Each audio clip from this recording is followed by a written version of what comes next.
اور سلیمان علیہ السلام کو اللہ نے یہ شان بھی دی تھی کہ آپ پرندوں کی بولیاں بولتے بھی تھے اور پرندوں کی بولیاں سنتے بھی تھے.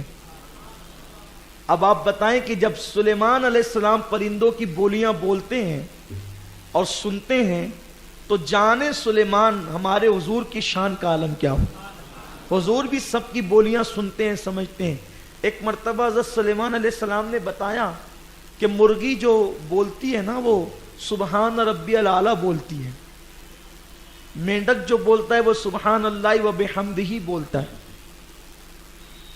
اسی طریقے سے پرندے اپنی اپنی بولیوں میں جب جو سنا آپ نے اس کا ترجمہ کیا کہ یہ بول رہے ہیں. اور آپ کبھی غور کرنا، پرندے خوش ہوتے ہیں تو الگ انداز میں بولتے ہیں، غمگین ہوتے ہیں تو الگ انداز میں بولتے ہیں، سامنے کوئی خطرہ ہوتا ہے تو الگ انداز میں بولتے ہیں.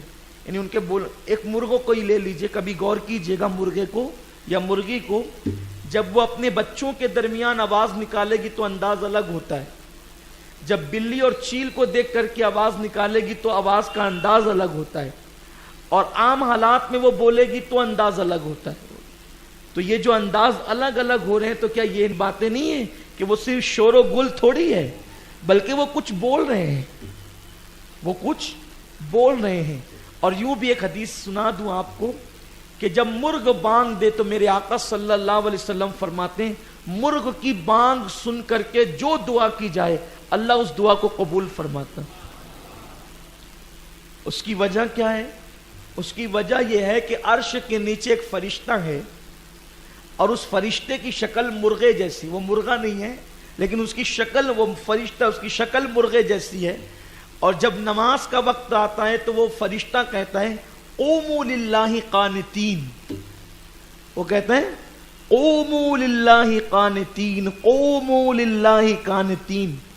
تو وہ اس فرشتے کی آواز ہماری گلیوں میں چرنے والے مرغے سنتے ہیں اور وہ اس کی آواز میں آواز ملا کے کہتے ہیں قوموا للہ قانتین. وہ کہتے ہیں قوموا للہ قانتین اور سمجھتے ہیں کہ وہ ہم ککڑو کر رہا ہے، وہ ککڑو نہیں کرتا، وہ قوموا للہ قانتین کہتا ہے. اب سمجھ میں آیا؟ اسی لیے فرمایا کہ اس وقت دعا کیا کرو جب مرغ بانگ دیا کرے. اب یہاں ایک عقیدے کی بات سمجھ لیں، عرش دور ہے نا، کتنی دور ہے؟